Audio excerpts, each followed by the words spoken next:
G'day and welcome back to Let's Keep It Real. People of Australia, I want to talk about something most politicians are afraid to say plainly. Every civilization on Earth has eventually found a way to coexist. Over time, they integrate, they trade, they intermarry, they adapt. There is one major exception to this pattern, and the evidence is now too large to ignore. Let me start with the source documents.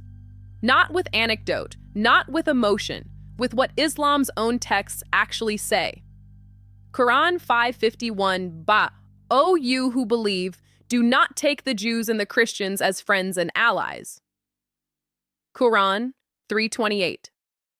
Let not believers take disbelievers as allies rather than believers. This is not fringe interpretation, this is mainline Quranic instruction. The doctrine has a name, al-wala wal-bara, loyalty to Muslims, disavowal of unbelievers. It is taught in mosques across the world. It is not hidden. Now ask yourself a serious question. Can a civilization built on this doctrine integrate with one built on equal citizenship, pluralism, and free conscience?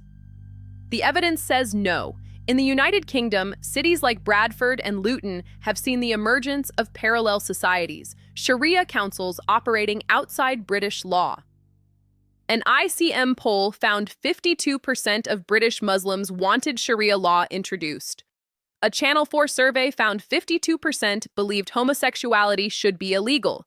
These are ordinary British Muslims. France has approximately 6 million Muslims. It now has over 750 sensitive urban zones where French law has effectively retreated. The Charlie Hebdo massacre, the beheading of teacher Samuel Paty. These follow a doctrinal logic. Blasphemy carries a death sentence in classical Islamic jurisprudence. Sweden was the most welcoming nation in Europe. The result? Gang violence has made Sweden one of the most violent countries in Europe for shootings. After Angela Merkel opened the borders in 2015, Germany saw a surge in sexual assaults in Cologne. Over 1,000 complaints, most asylum seekers. Closer to home. The 2005 Cronulla riots began with repeated incidents of harassment of beachgoers in Sydney's south. The riots were wrong, but the tension had built for years. In 2014, Manharan Monas held 18 people hostage in the Lint Cafe. In 2015, 15-year-old Farhad Jabbar shot police worker Curtis Cheng. This is documented history. Politicians keep telling us integration takes time. Give it a generation. The data does not support this. A 2016 study found that younger British Muslims hold more conservative views than their parents, more likely to support Sharia. This is the opposite of every other group. Why? Because Islam is not simply a religion. It is a total system called deen, covering law, government, and social relations. It was never designed to separate mosque and state. I am not calling for hatred of Muslim people. Many Muslims are decent and peaceful. But a doctrine is not a person, and a doctrine can be examined.